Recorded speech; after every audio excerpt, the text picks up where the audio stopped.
Laura Vázquez es investigadora, crítica y docente, doctora en Ciencias Sociales por la Universidad de Buenos Aires e investigadora del CONICET. Es profesora de Historia de los Medios de Comunicación Nacional y Latinoamericana en la Universidad Nacional de Moreno. En la carrera de Ciencias de la Comunicación de la UBA, coordina el área de narrativas dibujadas. Realizó su postdoctorado en la Facultad de Ciencias Sociales de la UBA. Se desempeña como docente en la Maestría de Crítica y Difusión de las Artes en el UNA. Ha sido invitada como expositora en congresos nacionales e internacionales. Publicó sus libros El oficio de viñetas, La industria de la historieta argentina y Fuera de cuadro, Ideas sobre historieta argentina. Dirigió el Congreso Internacional y Bienal de la Historieta y el Humor Gráfico Viñetas Series en 2010, 2012 y 2014. Como guionista de historietas, publicó en Argentina y en España los libros Entre Actos e Historias Corrientes, con dibujos de Dante Ginebra y Federico Rubenhacker, respectivamente. Escribió una sección mensual en la revista Fierro entre 2010 y 2014. En 2014 dirigió junto a Oscar Steinberg la revista académica Entre Líneas, revista de estudios sobre historieta y humor gráfico, e intenta escribir ficción cuando la academia le da un respiro.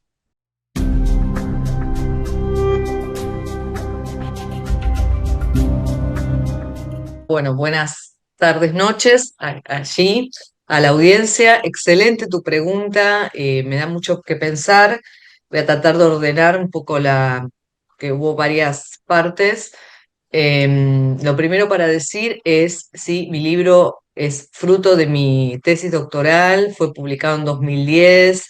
Yo hice un doctorado en Ciencias Sociales por la Universidad de Buenos Aires, aquí por la UBA, aquí en la Argentina, y trabajé la industria de la historieta nacional en el periodo de los llamados años de oro o década dorada de la Argentina, abarcativa de los años 30, 50, que ahora si querés después podemos hablar de ello, y el momento precisamente, como bien señalás, de crisis y luego de caída, declive, ¿no? De esa industria editorial masiva y popular de kiosco, eh, de un tipo de público y un tipo de editor y de productor de historietas, de un trabajador de oficio. De hecho, el libro se llama El oficio de las viñetas, que luego hacia la década del 70, 80, también de la mano del contexto sociopolítico nacional, atravesamos una dictadura, como bien saben,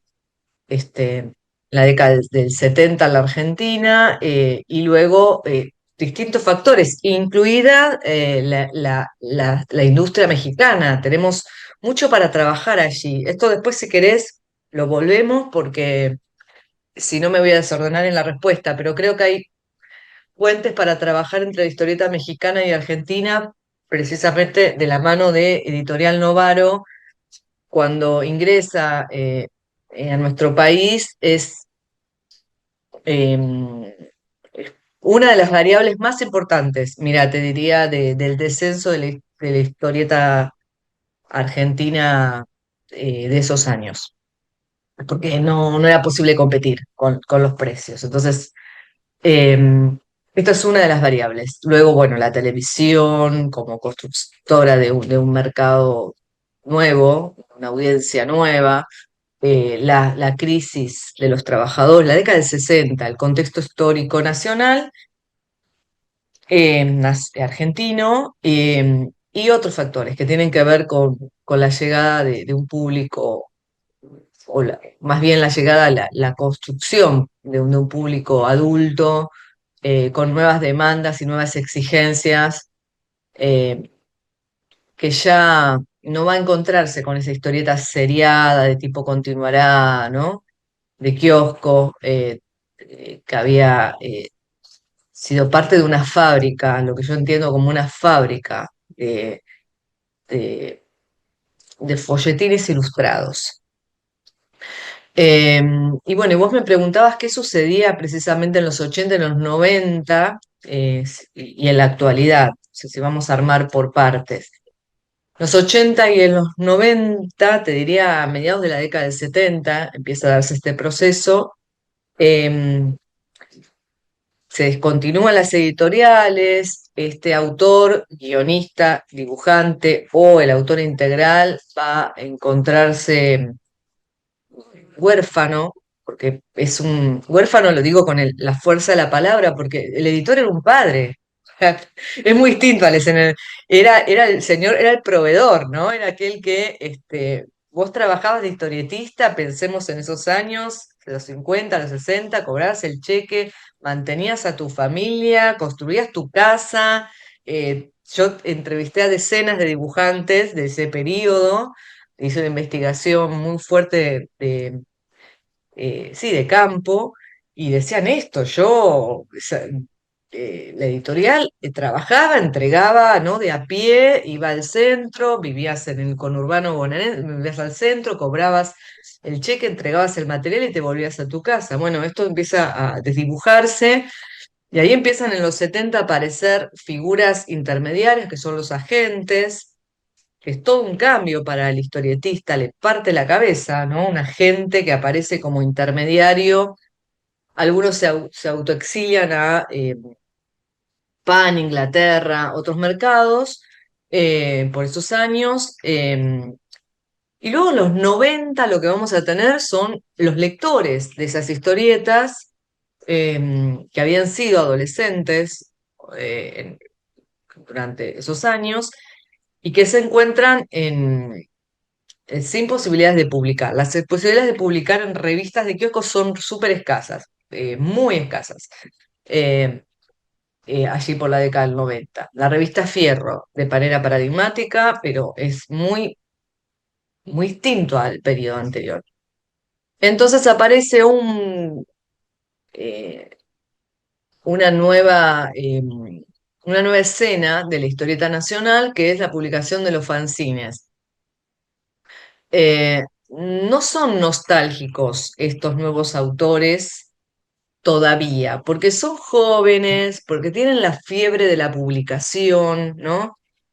Porque publican como pueden sus autoediciones y tienen, crean esta gesta de la historieta independiente, que es a veces un poco romantizada, ¿no? La gesta de la historieta independiente, pero, construye las bases para lo que va a venir después. Em, pero estamos hablando de un periodo que en la Argentina podemos trazar entre esos años, los 90 y los 2000, ¿no?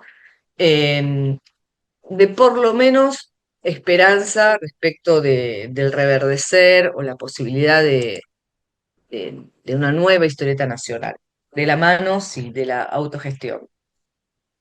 Pero vos no vivís de la autogestión, no sos profesional con la autogestión, no te da de comer la autogestión, eso lo sabemos, podés sacar un número, dos, tres.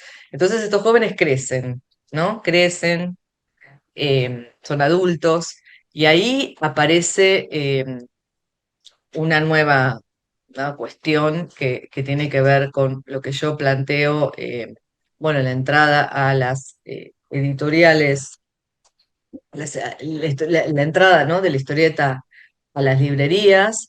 eh, la, Muchos de esos dibujantes y guionistas permanecen en el mercado, pero trabajan para mercados internacionales, España, Francia, Estados Unidos, eh, construyen estrategias distintas a las de sus mentores o la de sus maestros, y se integran a la industria de otro modo, a la industria editorial de otro modo, a esta relación más simbiótica editor profesional de los años dorados. Por eso yo soy crítica en el sentido entiendo que aparece en los 60 y 70 una crítica de la historieta, Steinberg, Mazzotta, más adelante Sasturain, Trillo, Carlos Trillo, son algunos autores que hacen crítica, ¿no? Pablo de Santi, Sacomano, pero tienden a, no todo, no es que lo hacen porque claramente tuvimos una industria, que es maravilloso es tener una industria, todo país quiere una industria, desarrollarse. Lo que pasa es que con ese desarrollo de esa historieta nos dejó eh, en esta suerte de páramo, ¿no? En los 90, y luego ha sido muy difícil retomar esos años, volver a, a los años de oro o gloriosos años de oro, en las cuales también, cierro con esto, si te doy pie también a preguntas, pero también hubo grandes oscuridades, como por ejemplo la pérdida de derechos de los trabajadores, la pérdida de los originales, eh, la invisibilización de las mujeres durante esos años, que hubo muchas y no firmaban su obra. eh, Digo, hubo un montón de cuestiones, el problema con los porcentajes, decía lo de los agentes, la propiedad intelectual, la explotación, la pérdida de regalías sobre la reimpresión, la copia miserable que muchos autores tenían que hacer del estilo de otro, hasta poder firmar. Y bueno, y todo eso es una suerte de lado B de la época dorada. Y todos los autores, inclusive los que admiramos, supongo que también tendrá que ver con esto que hablabas de Laura Fernández, del trabajo de Laura Fernández sobre Oesterheld, y también va a tener un lado B Oesterheld, como editor, como guionista, y lo importante de construir mirada crítica es esto, no ser nostálgicos, no romantizar, no construir una mirada que se la podemos dejar al fanático, al fandom, que lo hace muy bien. El crítico no tiene esa posición, no debe tenerla nunca. Es difícil, pero yo intento eso.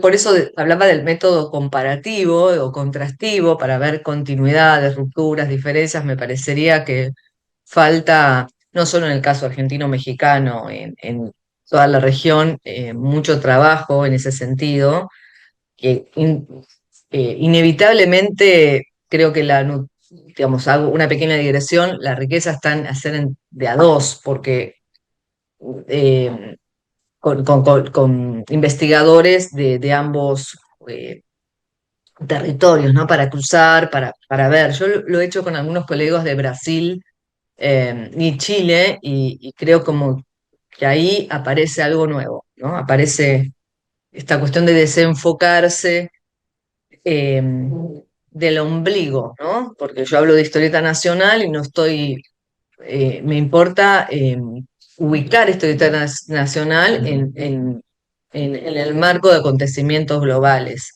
Eh, entonces, decía, claro, en esta historieta, esta producción más clásica, eh, pensemos que la elección de un trabajador eh, de ser historietista en los años 50, 40, inclusive antes, en los años 30, ¿no? Era una posibilidad de salirte de pobre, sin mucha más vuelta. Era la posibilidad de, no vas a la fábrica, no vas a, no sé, a trabajar de la oficina, no vas a hacer, y no es la posibilidad de la universidad o la historieta, es la historieta o el trabajo u otra cadena de montaje parecida a la de la historieta. Entonces, pasarás toda tu vida haciendo los lápices o los colores o la tinta u otra cosa. La ofi- la- Así lo referencian en las entrevistas y es el relato. Ahora, esto no significa que la historieta no sea arte, no significa que la historieta no sea un lenguaje y un medio de comunicación potente y emancipador, porque precisamente es en la industria de masas en donde es posible que surja Alberto Breccia, en donde es posible que surja Oester, que en donde es posible, pero son estos casos que trabajan en el límite, en los bordes de la propuesta de industria masiva. Pensemos que pasan centenares de dibujantes y apenas podemos hablar, eh, hablar en el sentido de producir un discurso crítico e interesante de unos cuantos pocos. Y hay un tipo de educación, yo ahí diría, bueno, la educación sí, no, la educación académica no, no son arquitectos, no son diseñadores gráficos. Hoy yo trabajo con historieta contemporánea, ya en los últimos proyectos míos en el CONICET, que soy investigadora del organismo, mientras exista aquí en la Argentina, después podemos hablar de ello, pero hoy trabajo con historieta contemporánea y hoy sí, el acervo intelectual de un historietista ya se dedica al guión o al dibujo o a ambos, o a novela gráfica o humor gráfico, ya es un paso eh, por la universidad, en distintas disciplinas, muy lindas, muy cercanas a la historieta, siempre estuvieron cercanas. El diseño, la literatura, las artes plásticas, ¿no? La arquitectura, pero durante esos años pretéritos de los que hablábamos, ese trabajador de overall, o sea, de tablero, eh, estudiaba, por ejemplo, por correspondencia. No hay que ser peyorativo, digamos, de esos tipos de formaciones, esas educaciones sentimentales que ojalá hoy tuviésemos, porque ojalá, no hablo solo de la Argentina, nuestras sociedades se eduquen de ese modo también, que es el paso por la escucha, ¿no? Por ir a los talleres de los maestros, contaban, ¿no? Iba a los talleres de tal, esto iba con tal, eh, los estudios por correspondencia, la formación en academias informales de dibujo, no por Bellas Artes, no por la licenciatura, no, ese tipo de formación terciaria, si querés, no sé cómo se llama en México, eh, que los educó y los educó muy bien. Sabían escribir, sabían dibujar, ¿no? Eh, y, mm, y esto me pareció muy importante, me parece muy importante y tiene que ver con justamente el ascenso de las clases populares a las clases medias, de la mano, por supuesto, de gobiernos muy distintos a los de estos tiempos. Por parte de gobiernos, en el caso nacional, de la mano del peronismo y de los gobiernos en donde la función del Estado era importante.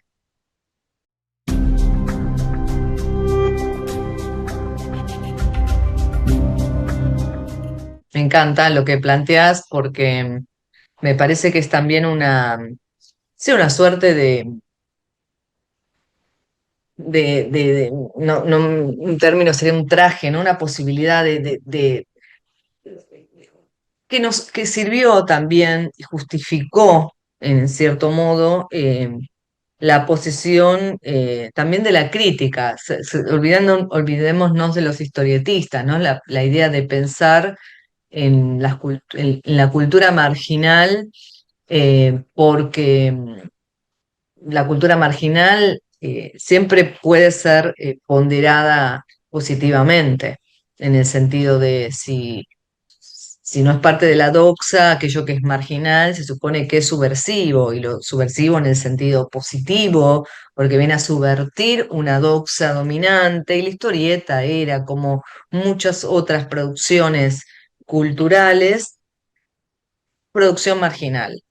Eh, y eso también puede ser discutido. La historieta no es un tango, entonces aparecía en la lectura, yo creo que sesgada, de muchos intelectuales nacional y populares, sobre todo con ideología peronista, no solo leían la historieta, leían otros productos de la industria y los ponían a todos en la misma antena, diciendo, bueno, son todas producciones marginales, por fuera de sí, la hollywoodización, ¿no?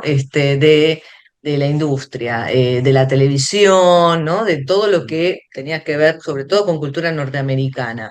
Y lo marginal venía a ser esto, ¿no? El tango, la historieta, el radioteatro, esos objetos bastardos y menores que la academia no había estudiado, no le había prestado atención.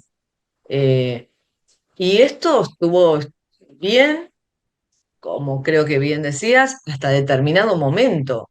En determinado momento esa lectura ya hace agua por todos lados. Vos no podés decir que la historieta hoy es una producción marginal, eh, ni el tango, digo, comparo para pensar que es marginal, eh, y utilizar esta bandera eh, ideológica. Eh, la historieta es, sobre todo en tiempos de cultura digital, absolutamente globalizada, internalizada. Vos hablabas recién de esta producción, lo fue siempre, ¿no? Hablas de Gallito Inglés, yo pienso en las primeras tiras gráficas en la Argentina, eran publicaciones de los syndicates norteamericanos. Después llegaron las tiras nacionales a nuestro país. Entonces siempre estuvo este diálogo, articulación entre lo nacional y lo extranjero, ¿no? Eh, y sobre todo es una posición, repito, ideológica, sostener la idea de industria nacional, el hecho en Argentina. El hecho en Argentina no es producir, no es un pasaporte, soy argentino y escribo en mi tablero aquí en Argentina. Es cuál es tu mirada, ¿no? ¿Cuál es tu mirada? ¿Tu mirada es argentina? ¿Qué es lo argentino? ¿Qué es la identidad? ¿Qué es la nación? Es todo relato, es todo relato. Eh, entonces podría emparentarse con otras discusiones, qué es la literatura nacional, qué es la historieta nacional, todo eso a mí me interesó discutir, eh, y yo creo que esta idea de lo marginal le permitió eh, al campo, sobre todo a la lectura crítica del campo, digamos, a los intelectuales, eh, producir un sentido ideológico alrededor de la historieta. Y hoy ya, repito, no tiene sentido hablar de historieta marginal. No existe, ni siquiera si haces un fanzine. Esto no, tampoco tiene que ver con el soporte, ni con la cantidad de lectores, eh, mucho menos, ¿no? No existe la historieta marginal hoy día. No existe.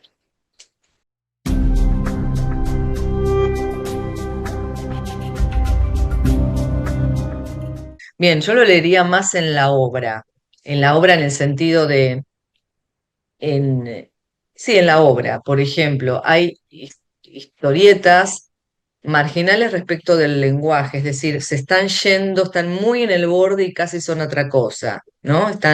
Son marginales respecto de la historieta o son marginales respecto de la plástica o de la literatura porque están yéndose hacia otro lado.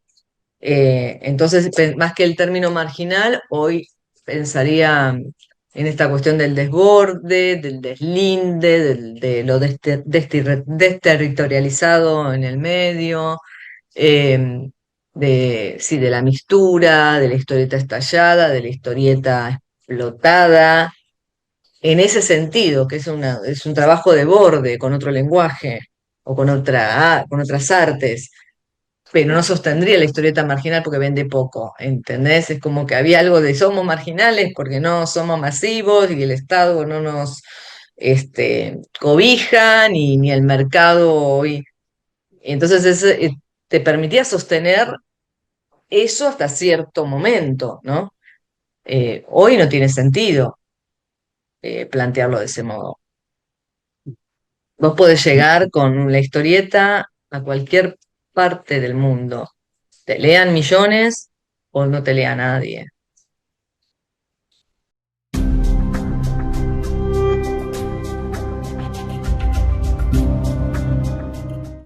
No, sí, comparto. Acá creo que sí que sería importante hacer un trabajo comparativo de nuevo, porque creo que puede haber una diferencia. Me parece que un trabajo comparativo atendería las relaciones y las diferencias, y ahí la riqueza.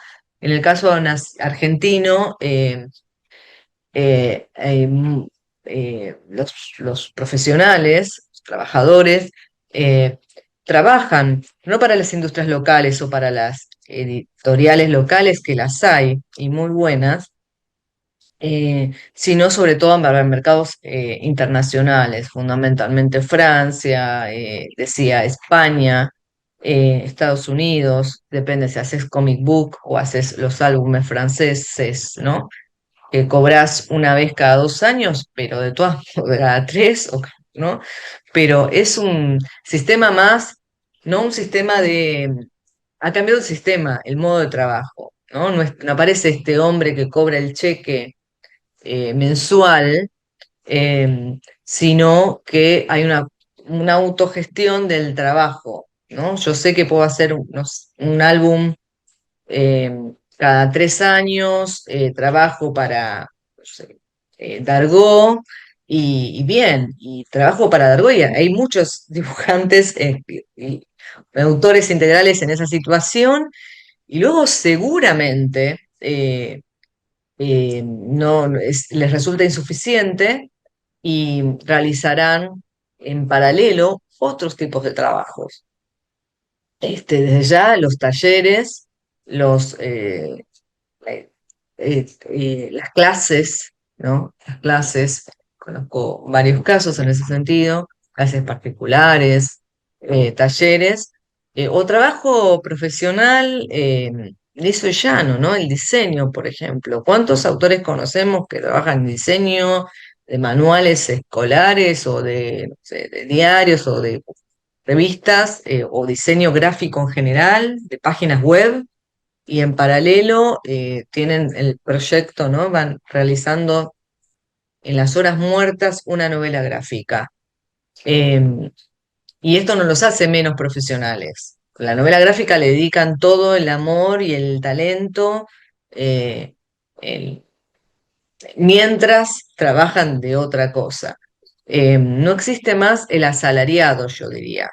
El profesional sí, de hecho, se ha profesionalizado más, pero sobre todo con las nuevas tecnologías, ¿no? La computadora, el estudio, los programas, estudian, se forman, pero sí, no son asalariados. Que era una especie, sí, de zona de confort, eh, una zona de confort para esos trabajadores de los años de gloria, porque vos trabajabas para una editorial 30, 40, 50 años y nunca te ibas a poder cuestionar quizá dónde iba a parar tu obra. Y eso es bastante triste. Yo lo he hablado con algunos dibujantes, decir, pero vos no te faltan las páginas de, ¿no? De tal obra, o sea, de Eternauta. Y sí, pero yo nunca las reclamé, nunca se me ocurrió. Ahora de viejo, ¿no? Se me ocurre, pero esta idea de ser el asalariado de a pie, de entregar el dibujo como si estuvieses entregando zapatos a la fábrica, te hizo perder un poco el eje, imagino, respecto de tu rol como artista y por tanto la propiedad intelectual de tu obra en tanto arte, y por otro lado tus derechos. No estaban sindicalizados tampoco, no había gremios. eh, Así que sí, sin duda, pues pensaría que sí, eso.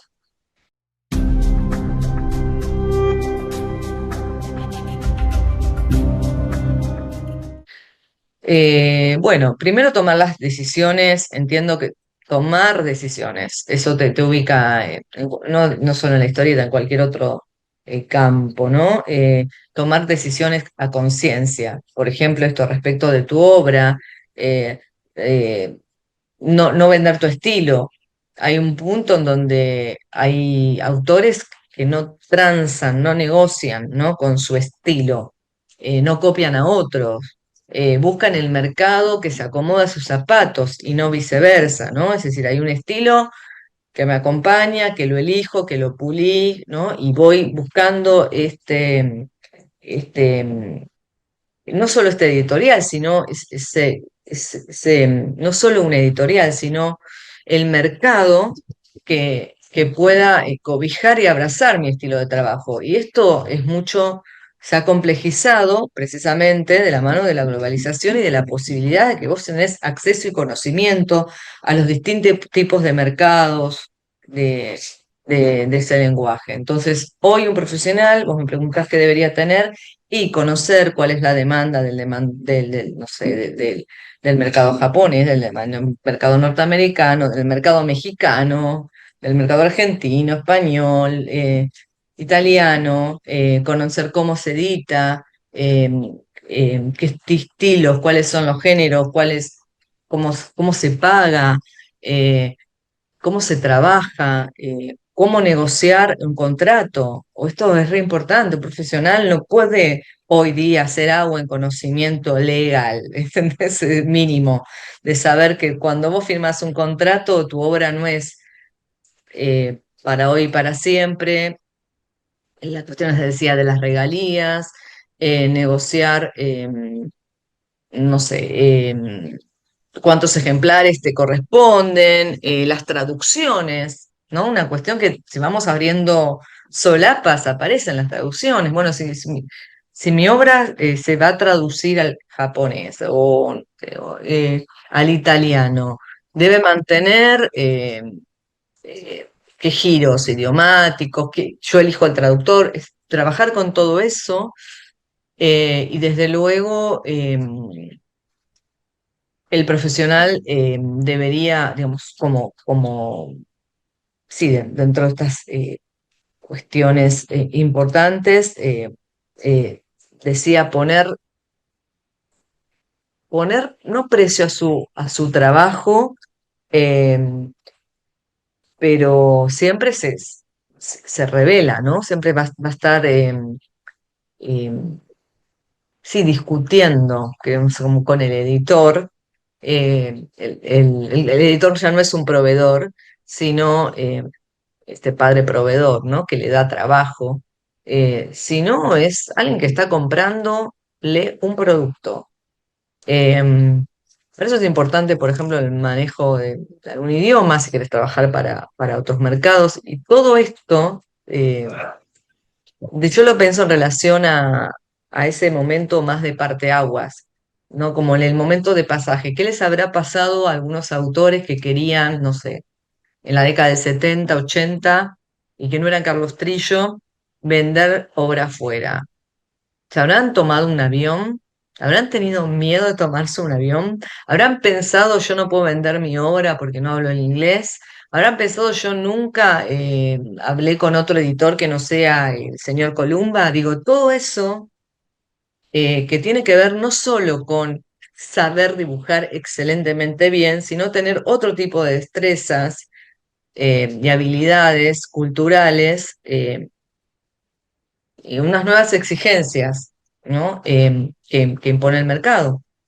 Y esto es lo que hace precisamente el trabajo de un historietista.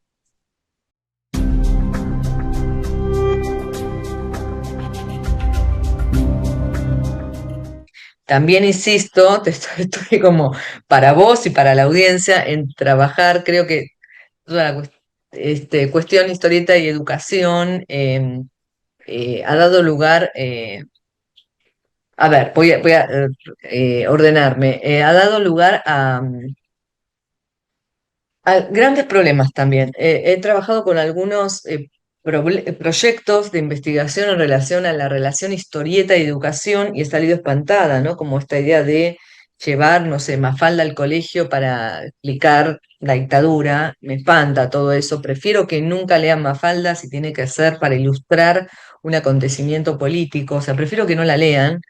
Entonces es muy difícil tra- trabajar con historietas en el aula con un programa, con una programa previo para, para hacerlo sin terminar perjudicando, ¿no? al material. Yo tampoco llevaría, no sé, una pintura, es lo mismo, ¿no? Al aula para explicar, no sé, llevo el beso para explicar, no sé, una clase de... No, lo haría siempre y cuando tengo las herramientas, no solo el conocimiento, sino los objetivos y las metas muy claras.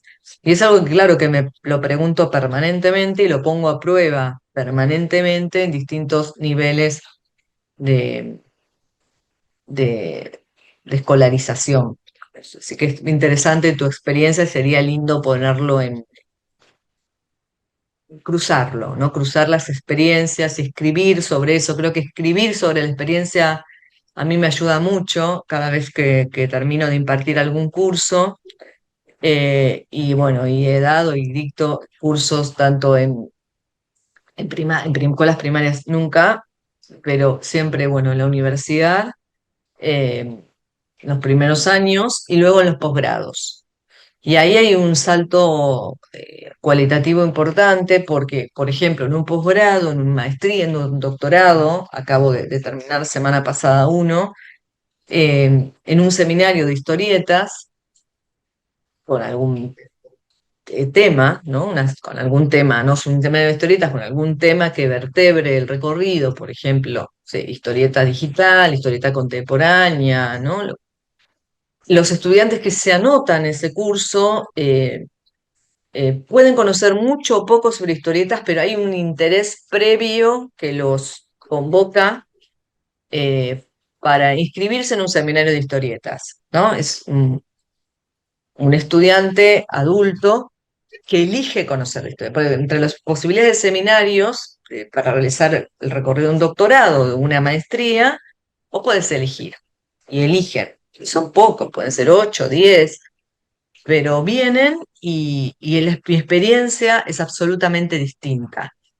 En cambio, en la universidad, en donde en cualquiera de mis materias, yo dicto varias materias de grado, siempre le dedico una o dos clases a la historieta en cualquier tipo de programa que dicte. Me obligo a que mi programa tenga la historieta como parte del programa, ¿sí? Em, Ahora, ¿qué pasa? Claro, es lo que perfectamente decís.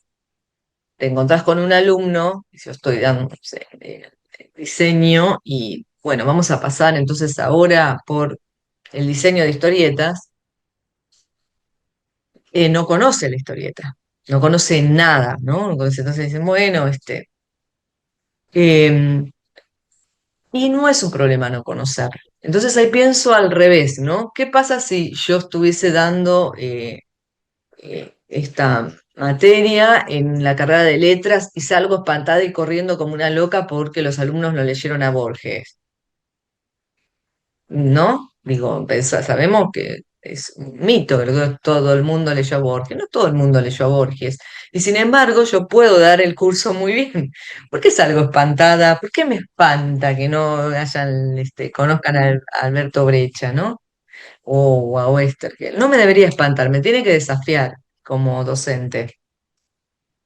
Entonces ahí es como trabajar esto con menos prejuicio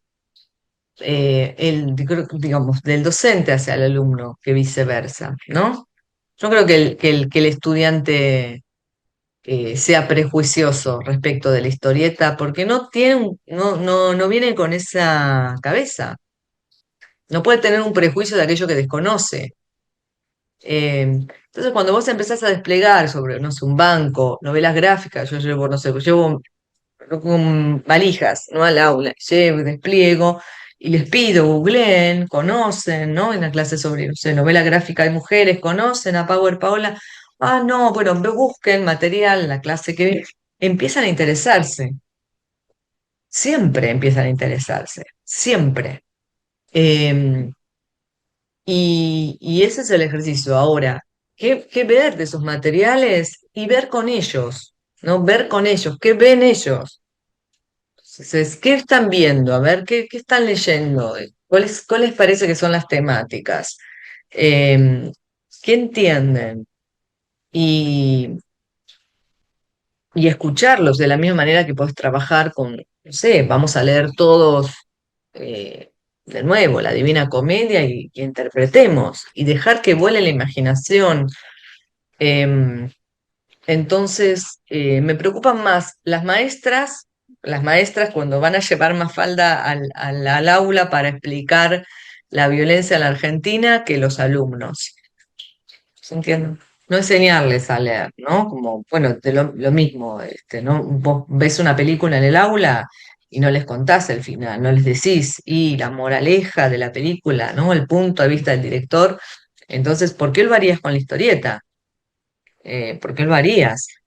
Eh, entonces sería muy contradictorio. Me parece que ahí es lo interesante recoger la mirada que el estudiante con ojos nuevos está viendo de ese material. Ahora sobre, bueno, el Eternauta, que estamos todos afiebrados, ahora se calmó un poco acá en la Argentina, pero se calmó, digo, pero creo que todos los días tuve una llamada de radio, de así, de, de incluso de gente que decías, pero si no les interesa la historia, pero no importa, todo el mundo estaba hablando de la serie, eh, y, y claro, no, es que no importaba tanto el peso, no estaba en si habías leído la historieta del 57 y si conocías eh, la obra de Solano, y no estaba puesto el punto ahí, ¿no?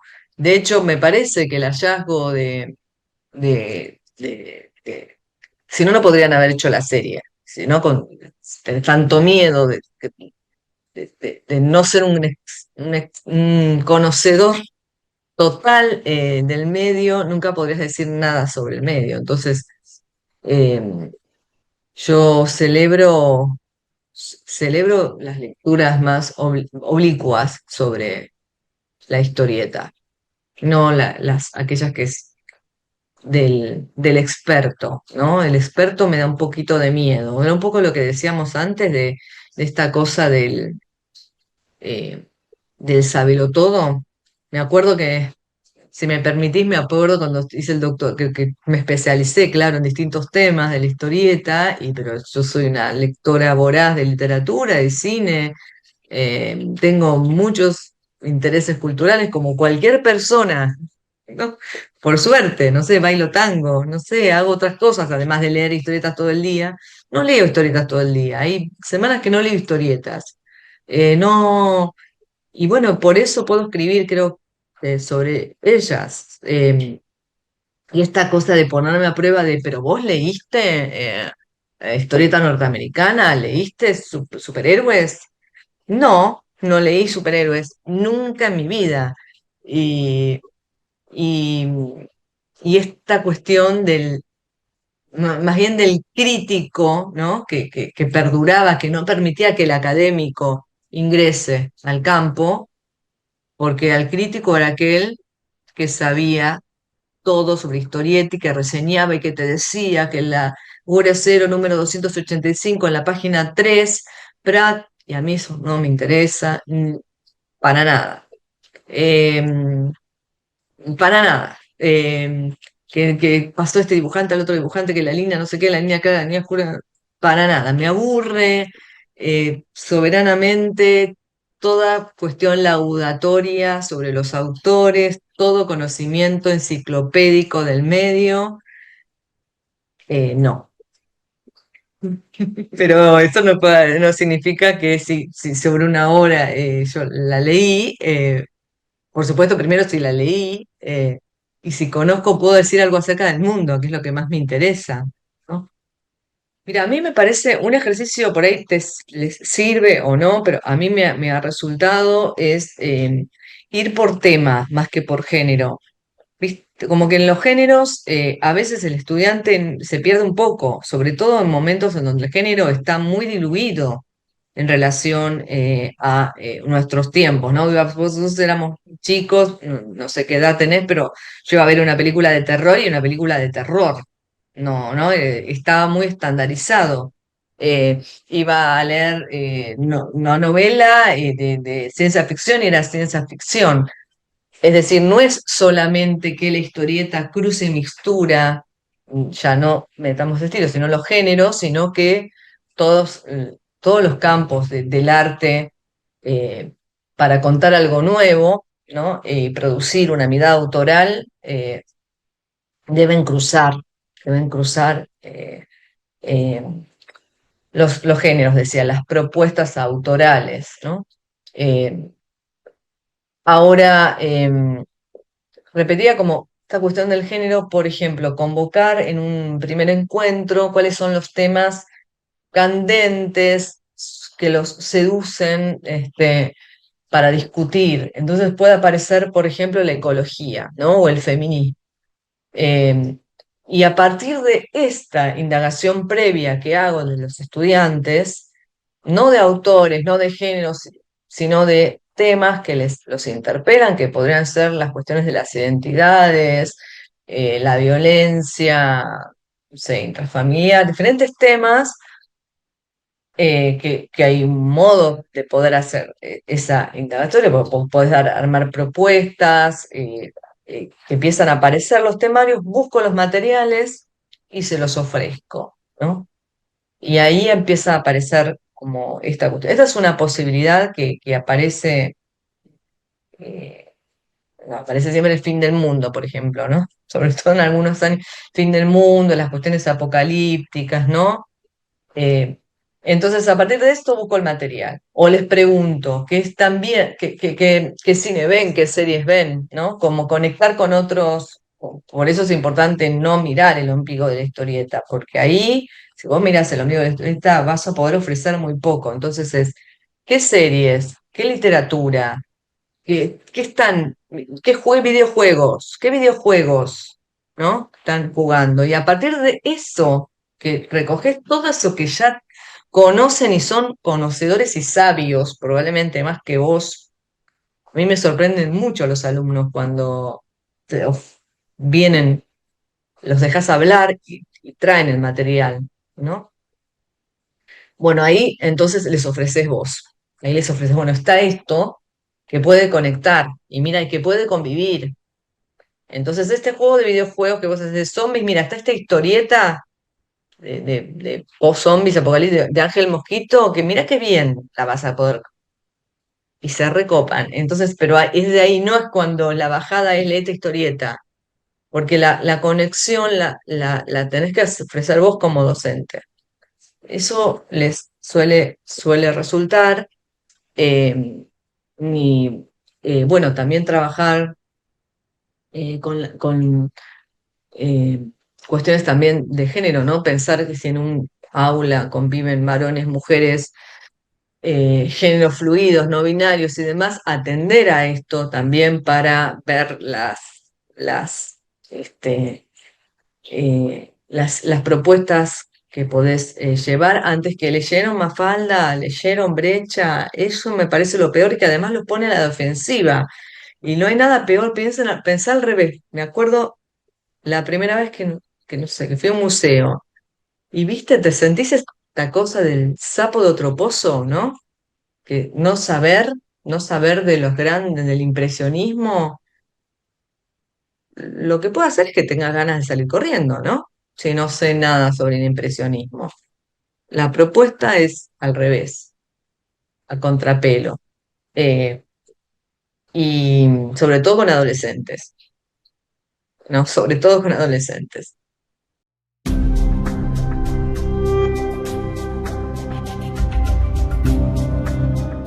Mira, yo me acuerdo hace poco, debe estar ahí en internet, porque estaba en un programa de televisión que se llama, no continuará, continuará el de Juan Sasturain, que realizó Miguel Rep, no sé, Mundo Rep, que invitaba, creo que Mundo Rep, eh, y, y me acuerdo que me hizo esta misma pregunta, Miguel Rep, la misma pregunta que me acabas de hacer.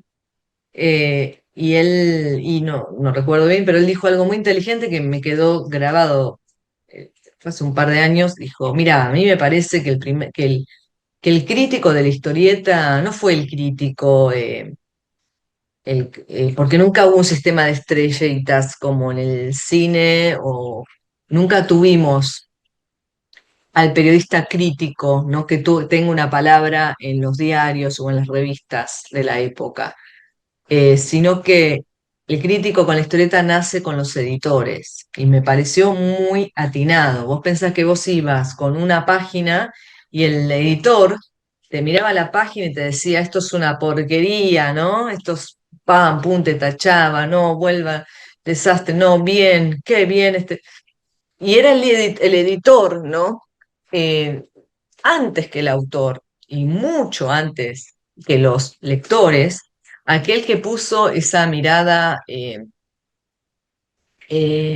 podía ser conocedora o ignorante, pero una mirada juiciosa, ¿no? De juicio, de emitir un juicio sobre la obra. Luego, claro, habría que revisar, es un trabajo interesante, yo lo he hecho en parte de las cartas de lectores de los publicadas en las revistas, ¿no? Aquellos lectores que a las sombras y muchas veces de modo anónimo daban, ¿no? Su lectura acerca de la serie que estaban leyendo, conversaban a distancia con los autores, los aconsejaban, les daban sugerencias, ¿no? En estas cartas. Y, y creo que los autores, no creo, estoy convencida porque lo he hablado, que los autores escuchaban, los autores sabían escuchar, así como hoy escuchan eh, a sus lectores en sus cuentas de Instagram, ¿no? Y hay un feedback de esa obra que se va produciendo mientras se hace y hay una ida y vuelta, una conversación con los seguidores. Y también había una conversación a destiempo, ¿no? Asincrónica, pero entre los lectores de las revistas tradicionales y los autores que escuchaban y decían, no, sí, sí, la verdad que este personaje quizá no deba morir, ¿no? Porque los lectores lo están señalando. Entonces ahí hay otra mirada crítica, pero luego, claro, los intelectuales que aquellos intelectuales que empezaron a escribir en el medio, fue en Argentina, bueno, el caso de Mazota, de Oscar Mazota, de Oscar Steinberg, que habían retomado, recogido el guante aquel de Humberto Eco, ¿no? Pensando la historieta, allá por los años 60, eh, tuvieron o desde la semiótica, o de diferentes disciplinas, eh, creo que miradas sumamente ricas y de avanzada sobre el medio, eh, que luego sí se produjo una suerte de retroceso, ¿ves? Es decir, de todas esas lecturas tan nutritivas de pioneros en los 60, 70, desde campos ajenos a la historieta vinieron a leer la historieta, pero no eran historietómanos, ¿me entendés? No eran historietómanos, eran intelectuales que pusieron el ojo en aquellos hallazgos, distinciones, en las perlas de, del mercado, ¿no? Porque no fueron a leer cualquier cosa. No es que Mazota fue y dijo, voy a leerlas, porque no, fue y miró los autores que a él le interesaban y habló sobre esos autores que le interesaban. Eh, entonces escribió sobre Copy, sobre Quino, sobre Brecha y así, ¿no? Eh, y Eco tampoco, Eco también, ¿no? No toma cualquier cosa, toma Dick Tracy, o sea, toma aquello que ¿no? Que los convoca, que los interpela. Y luego van a venir, sí, estos más críticos que se solapan al lector más de fandom, ¿no? Eh, que con buenas intenciones también, seguramente, pero con la inocencia quizá, o algún modo de hacerle bien al medio, ¿no? Para sostener el medio, lo militan en un sentido acrítico, ¿no? Entonces pareciera que militar, viste, como el problema de militar, de ser un militante de un partido político o de un medio, de un lenguaje, de un campo, es que te puede obturar bastante a veces la mirada y te pone las anteojeras. Entonces, ¿cómo hacer bien las cosas? Un poco retomar sin justamente tener las anteojeras. Y la respuesta perfecta podría ser no serte amiga de nadie.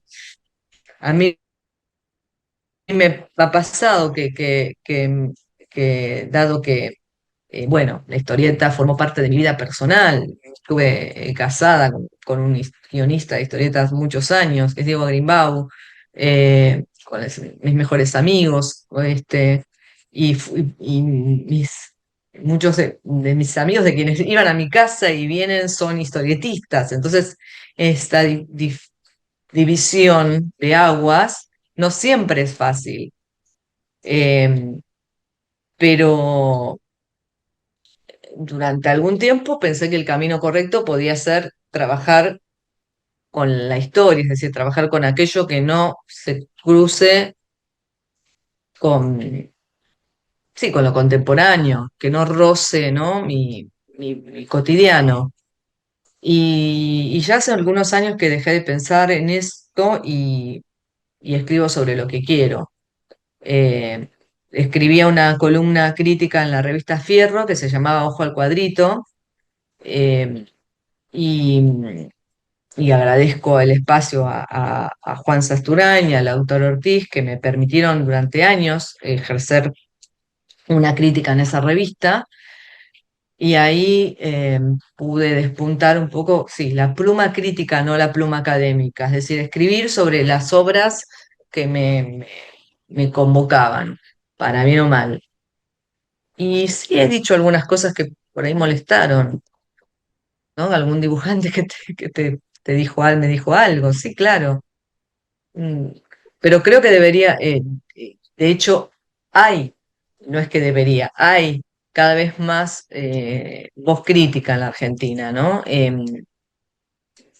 Diferentes tipos de trabajos de críticos, hay un campo muy fértil de investigación, eh, muchas tesis, muchos profesores, profesoras, es un campo muy distinto a aquel al que comencé a escribir hace 20 años. Nada que ver, nada que ver. Es muy potente el campo crítico en la Argentina y se escriben muy buenas cosas. Podría recomendar a varios colegas que esto que escriben o que producen sus podcasts o programas y que lo hacen muy bien. Lo que no tenemos es un espacio en los medios. Esto sería interesante, es decir, en los medios oficiales, ¿no? Eh, no sé, la página, como hubo en algún momento un suplemento literario en los diarios, bueno, difícilmente los diarios tengan un suplemento de historietas. Eso creo que esa idea ya hay que abandonarla. No creo que suceda en este siglo. No tengo ninguna esperanza con que los medios de tirada, eh, más allá que alguna efeméride, ¿no? O la no sé, ahora Hugo Pratt, me llamaban esos Hugo Pratt, se habían cumplido no sé cuántos años de la balada del Mar Salá. Bueno, sí, esto sí, pero el Día de la Historieta, pero no el lugar que ocupó desde ya la literatura o el cine o las artes plásticas.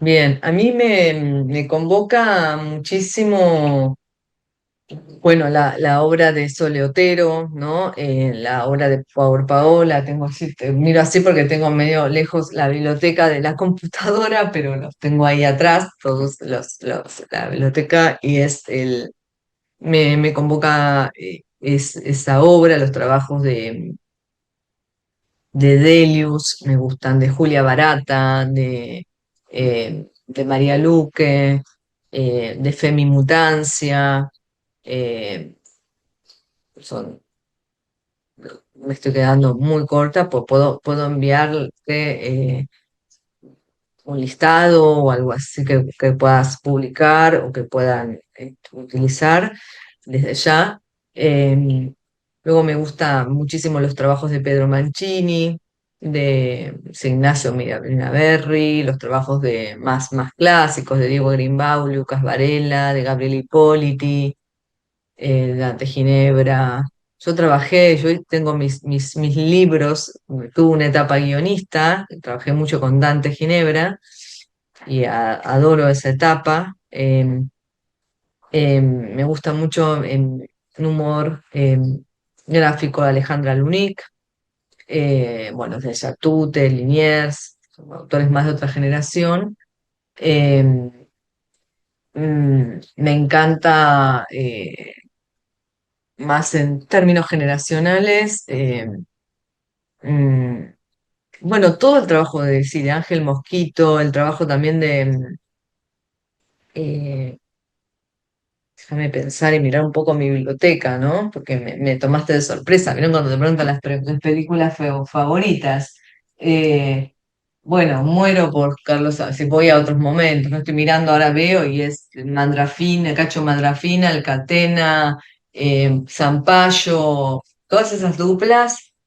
eh, Muñoz y Zampayo, he leído todo, me encanta, y Brecha, bueno, Solano López, que hoy está tan deslucido en la producción, todo el mundo habla de Estrella del Eternauta, y no, para mí Solano López merece por lo menos una tesis doctoral, que todavía no leí, eh, todos esos trabajos, y Muñoz me parte la cabeza.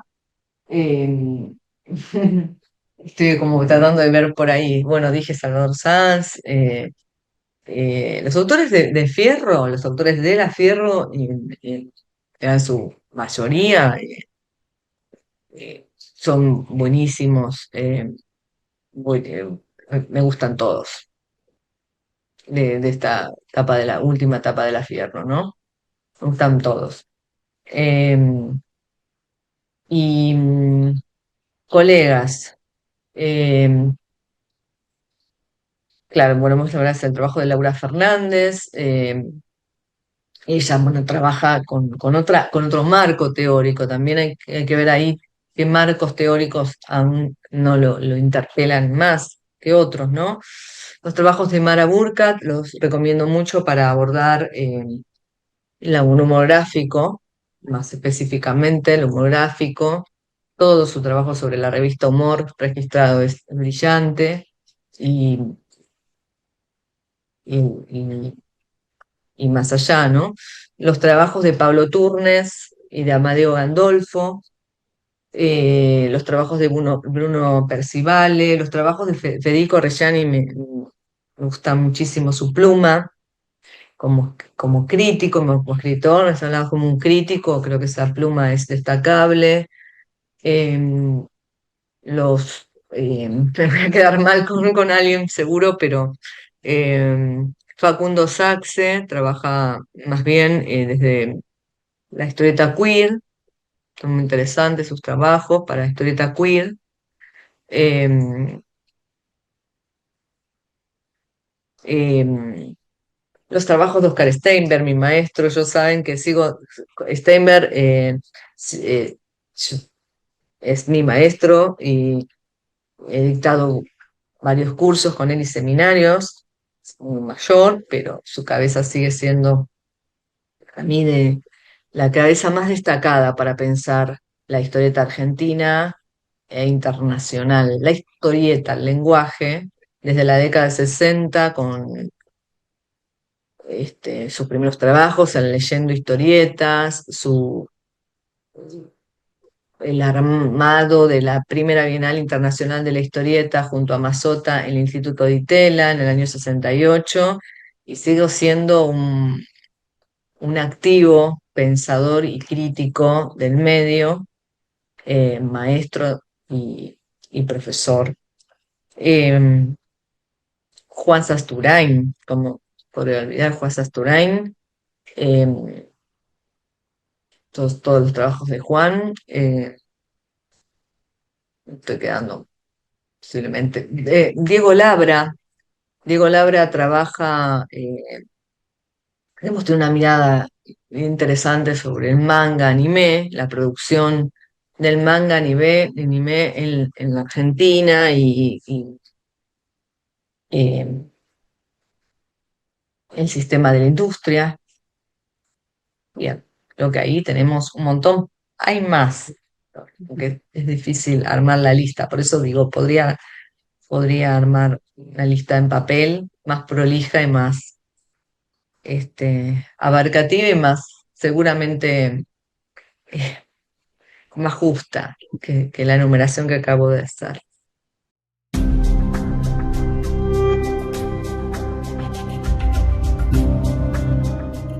Más que preguntarte y comentarte, me parece que sería muy... ¿qué pensás o qué te provoca no festivales, festivales he concurrido a muchos y es bien interesante cuando el espacio crítico tiene un lugar, pero más bien hablo del congreso académico, ¿no? De académico de historietas, de estudios sobre historietas que cada tanto me llegan por las listas en las que participo en España y que nosotros aquí desde América Latina no tenemos las posibilidades de viajar a España, si no es con bueno, en Argentina hoy no tenemos posibilidades. Hubo en algún momento en donde había un congreso en Valencia o me decías había en México, entonces yo decía, tomaba un avión y ahí iba, ¿no? Eh, y esto fue en un momento en donde el Estado formó, eh, invirtió en el campo, invirtió en la educación y en la cultura, entonces había modos de poder presentarte a los concursos y yo lo hacía permanentemente y así pude también construir una carrera, ¿no? Dirigir un congreso internacional de historietas y demográfico en la Biblioteca Nacional durante tres ediciones, que cientos de ponencias, 100 ponencias, recuerdo que recibíamos y éramos todo un equipo en parte de quienes te acabo de nombrar, eh, un equipo de trabajo colectivo que pudimos organizar este evento y dar lugar también a una producción crítica en torno al objeto. Y, y bien, hoy trabajamos más bien en una suerte de orfandad. Yo me encuentro a tomar un café o en un Zoom con colegas, decías, no sé, Amadeo Gandolfo, recién decía, no sé, lo dirijo en el CONICET, pero no tenemos un financiamiento para poder hacer un proyecto. Con Maraburca tengo mis proyectos, pero luego ahora nos quedamos sin financiamiento. Entonces es bastante aterrador el paisaje y creo, fantaseo que sería interesante, muy interesante, pensar en una suerte de encuentro eh, académico, por lo menos por plataformas, de algún modo, en América Latina. ¿Por qué? Porque nos estamos desconectando. Mi sensación es que lo que ha pasado, sobre todo en Chile, en Brasil, en Argentina, con nuestros gobiernos, no hablo del suyo, sino de los nuestros, es que han logrado en cierto modo el propósito, ¿no? Por un lado, sí, la batalla económica, eh, eh, de ganar la batalla cultural, ¿no? Que es no solamente, acá estamos hablando del préstamo al Fondo Monetario, sino hay algo sí, del desencanto, ¿no? Del desencanto de trabajar en condiciones precarias de trabajo, pero además desconectados unos de los otros. Eh, y yo te lo comento porque creo que hay que fortalecerse, resistir en este sentido y cruzar el puente a como dé lugar. Si no se puede, si no hay dinero, se hace sin él, ¿no? Pero hacer de esa necesidad virtud, como decía Bourdieu, por algún lado, de encontrar el pliegue, eh, encontrar el pliegue para seguir trabajando y no en soledades. Por ejemplo, cuando al principio vos me hablabas de la historieta mexicana y yo anotaba acá el gallito inglés, lo primero que pensaba es, esto es qué interesante sería si estaríamos trabajando y podríamos pensar, y entonces, historieta mexicana, historieta argentina, y esto es lo que hay que empezar a armar. Claro, otros países la tienen más fácil, yo pensaba España, porque pues, todo el tiempo estamos viendo, ¿no? Tienen las ganas, tienen el deseo, tienen los recursos, ¿no? Entonces sucede. Eh, y en la región es más difícil, pero creo que hay que dar la batalla de todas maneras, ¿no? No sé qué te parece. Ujú. Viste que en Brasil hay un programa, sería re interesante una plática sobre los programas, no solo de financiamiento, porque no se trata solo de conseguir el dinero, sino de aprovechar, que el Estado aproveche ese recurso, ¿no? Aquí se habla mucho de la transferencia, eh, bien, de hacer de esto también un negocio, es decir, un negocio en amplio sentido del término. Eh, Cual y cuantitativo, ¿no? Educar, que el editor no pueda también crecer, ¿no? Tener esta suerte, no de financiamiento estatal para que el Estado, sino de educarse, ¿no? Y de poder tener más herramientas, suerte de, sí, de laboratorio, por ejemplo, ¿no? De trabajo para una suerte de yo creo que el conocimiento se comparte y, y, y estamos en esa un poco trabados. A eso, a veces estamos trabados. eh, Esto de la red, ¿no? Hay que estar siempre estimulándose también para cruzar disciplinas. No hay algo así. A veces nos hemos preguntado mucho por la especificidad del medio, ¿no? Por los marcos teóricos. Ahí yo estoy mirando y miro Scott McCloud, veo Terry Groening, necesitar. Y ¿por qué no construir marcos teóricos transdisciplinarios e ir a buscar en bibliografía muy ajena a la historieta otros sistemas de pensamiento, ¿no? Por eso desconfío tanto del historietómano, ¿no? En el sentido del especialista. Eh, el especialista, claro, me deslumbra la mirada del especialista, cuánto sabes, pero para eso ya tenemos enciclopedias digitales, tengo la inteligencia artificial.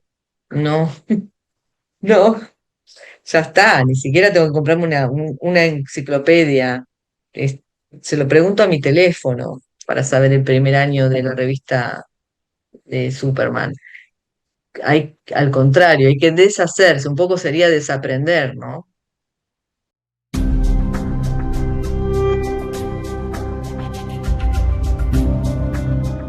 Exactamente, y las ventanas que abre, ¿no? Así como pensemos lo que nos ha pasado quizá con, no sé, con algunas películas. A mí el ejercicio a veces me sale salir de la historieta para pensar lo que a mí me provocó leer, no sé, Rayuela, es decir, Rayuela o el Aleph. ¿Qué me provocó? ¿Qué me pasó? ¿Cómo me estalló el cerebro?